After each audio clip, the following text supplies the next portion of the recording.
तो स्वागत करता हूं एक बार फिर से आपके अपने YouTube चैनल पर। दोस्तों काफ़ी इंपॉर्टेंट वीडियो है। आपने एक वीडियो देखी होगी दोस्तों, मैं आपको बता भी दूं, और ये हमारा YouTube चैनल है दोस्तों। और आपने वीडियो देखी होगी शिक्षा विभाग ग्रुप डी भर्ती रिजल्ट से संबंधित, जिसमें दोस्तों शिक्षा विभाग के निदेशक साहब ने कहा है, मैं इस वीडियो की बात कर रहा हूँ दोस्तों। अगर जिस भाई ने नहीं देखी तो ये वाली वीडियो जरूर देखिएगा। इसमें डॉक्टर मुकुल कुमार सती हैं, निदेशक हैं माध्यमिक शिक्षा विभाग के, जिन्होंने दोस्तों 3 से 4 पॉइंट रखे थे और उन पर हमने बहुत अच्छे से दोस्तों डिस्कस किया। आइए दोस्तों, जब दोस्तों उनसे सवाल पूछा गया तो सबसे पहला सवाल ये था कि इसके मानक क्या हैं, क्या हायर एजुकेशन क्वालिफिकेशन वालों को मान्यता मिलेगी। तो उनका कहना था हाँ, यस, किसी का भी फॉर्म ऐसे रिजेक्ट नहीं होगा, यानी कि सभी लोगों का फॉर्म के बारे में होगा। दूसरा उन्होंने पूछा था कि भाई मानक क्या है, तो उन्होंने कहा था कि इसके लिए एक जियो हो रखा, पूरी वीडियो देखिएगा, इसके लिए जियो हो रखा है और जियो में जिस प्रकार से मानक हैं उसी प्रकार के आधार पर चयन होगा। नंबर 2। तीसरा उन्होंने एक बात कही थी, ध्यान से समझिएगा, यही इसीलिए मैंने वीडियो बनाई है। और दोस्तों मैंने एक चीज़ देखी है, आप बुरा मानिएगा चाहे अच्छा मानिएगा, मैं दिल निकाल के भी रख दूंगा ना, या कितनी भी मेहनत कर लूँ आप लोगों के लिए, लेकिन आप लोग सपोर्ट नहीं करते। दिल से बोल रहा हूँ, आप लोगों के लिए अगर मैं वीडियो बना रहा हूँ तो सीधी सी बात है, ये सिर्फ और सिर्फ आप लोगों के लिए ही बन रही है, ताकि आप लोगों को सही जानकारी मिल सके। ठीक है ना, कोई व्यूज़ के लिए नहीं हो रहा है दोस्तों, कोई बहुत अर्निंग नहीं होती, हमारी ना के बराबर अर्निंग होती है। तो दिल से कंजूसी करना छोड़ दीजिए और दिल से थोड़ा सपोर्ट कीजिए। एक शब्द बोला था उन्होंने, रेंडमाइजेशन, ये क्या है और किस आधार पर ये काम करता है और क्या है दोस्तों, यही मानक रहने वाले हैं। तो आइए दोस्तों, मैं वीडियो स्टार्ट कर रहा हूँ और दिल से वीडियो को शेयर करना इस बार, ठीक है। यहाँ पर देखिए दोस्तों, इस भर्ती में हम दिल और जान से लग रहे हैं आप लोगों के साथ, ना कोई इसमें कुछ गलत होगा, अगर होगा तो कंधे से कंधा मिलाकर खड़े हैं।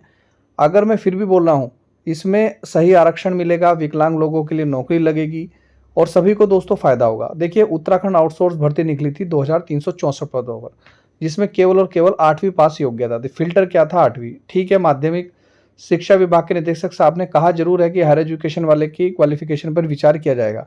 पहला सवाल तो यही है मेरा, ध्यान से समझिएगा, बहुत तर्क के साथ आंसर दे रहा हूँ। जब उन्होंने कहा कि सभी के एप्लीकेशन फॉर्म पर विचार किया जाएगा, तो भाई जब सबके एप्लीकेशन फॉर्म पर विचार किया जाएगा तो फिर आपने योग्यता 8वीं क्यों रखी? फिर 10वीं रखते, 12वीं रखते, सभी को मौका देते। और आपने, चलो अलग बात है, योग्यता 8वीं रखी, कोई गलती नहीं है, ठीक है। 8वीं से ज़्यादा मार्कशीट लगाने पर वो फॉर्म ही नहीं भरा जा रहा था, तो कम से कम वो तो फिल्टर हटा देते। फॉर्म भरते हुए तो ऐसा प्रतीत हो रहा था केवल 8वीं वाले लोग ही फॉर्म भर सकते थे, उससे ज़्यादा क्वालिफिकेशन वाले फॉर्म ही नहीं भर सकते थे। ये तो आपने भी देखा होगा, मैं इसमें कोई नई बात नहीं बता रहा हूँ। पहला तो ये चीज़ मुझे थोड़ी सी गलत लगी कि सभी को लोगों को क्या मिलेगा, मौका मिलेगा।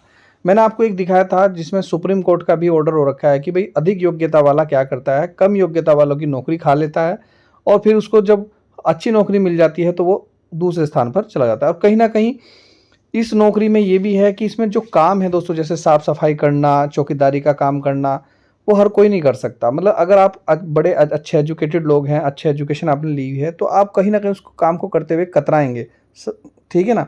तो दूसरा मेरा सवाल ये भी है। तीसरा, इसमें एक बात कही थी, मैं फिर बोल रहा हूँ, रेंडमाइजेशन। तो आइए दोस्तों, मैं पूरी बात बता रहा हूँ, मुख्य बदलाव क्या हुआ है इस आउटसोर्स भर्ती में।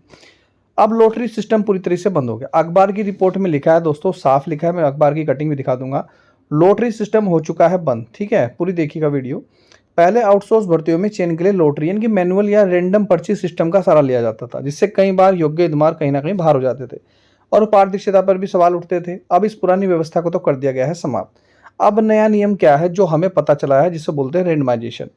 अब आउटसोर्स पदों पर चयन हेतु मुख्य रूप से मेरिट यानी कि योग्यता सूचकांक के आधार पर किया जाएगा। यदि 8वीं क्लास को ही योग्यता मानकर रिजल्ट निकाला जाएगा तो फिर वो मेरिट के आधार पर होगा।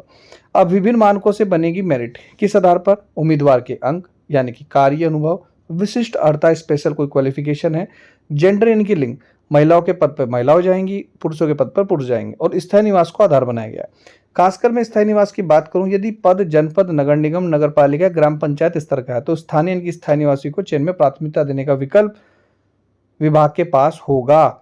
चयन प्रक्रिया से बाहर करने का कड़ा नियम भी, यदि कोई आवेदक गलत तथ्य या झूठे दस्तावेज जमा करता है, जांच में पकड़ने जाने पर उसे दोस्तों बाहर भी किया जाएगा और कानूनी कार्रवाई भी की जाएगी। विशेष छूट क्या है? पुराना चतुर्थ श्रेणी ग्रुप डी यानी कि सफाई कर्मचारी और सफाई कर्मचारी जैसे पदों के लिए बहुत उच्च शैक्षिक योग्यता मेरिट की आवश्यकता महसूस नहीं होती, वहां विभाग चाहे तो पुरानी व्यवस्था का विकल्प भी चयन कर सकता है।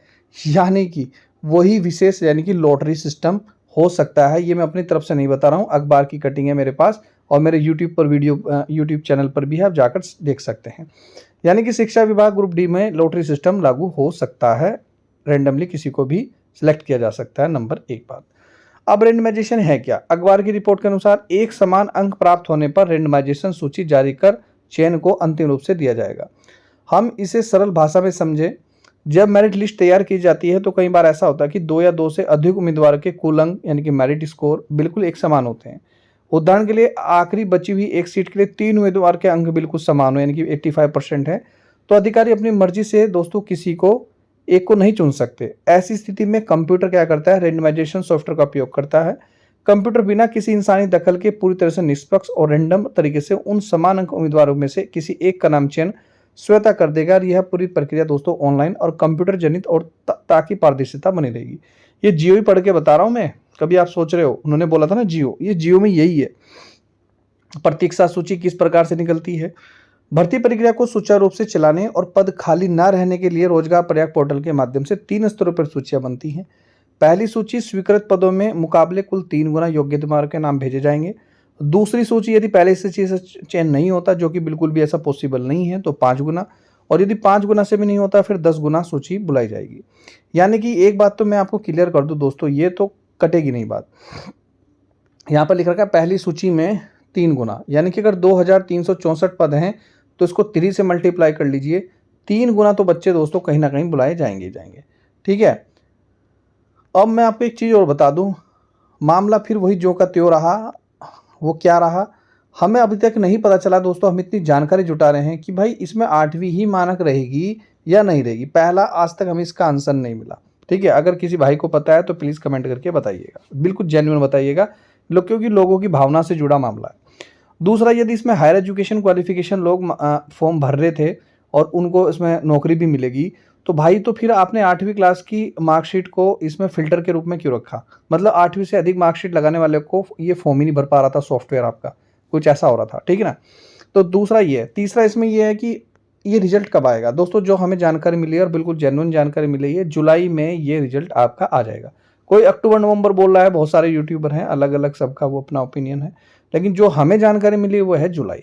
जुलाई में ये रिजल्ट आपका आ जाएगा और जुलाई में ही आपकी ज्वाइनिंग हो जाएगी। सैलरी इसमें हमें जो जानकारी मिली है 20,000 हो सकती है, पूरी जानकारी है और बहुत जल्दी मैं इसमें आपको दिखाने वाला हूँ तथ्यों के आधार पर। तो ये थी दोस्तों जानकारी, फिलहाल जो हमें जानकारी मिली हमने वीडियो बनाई है।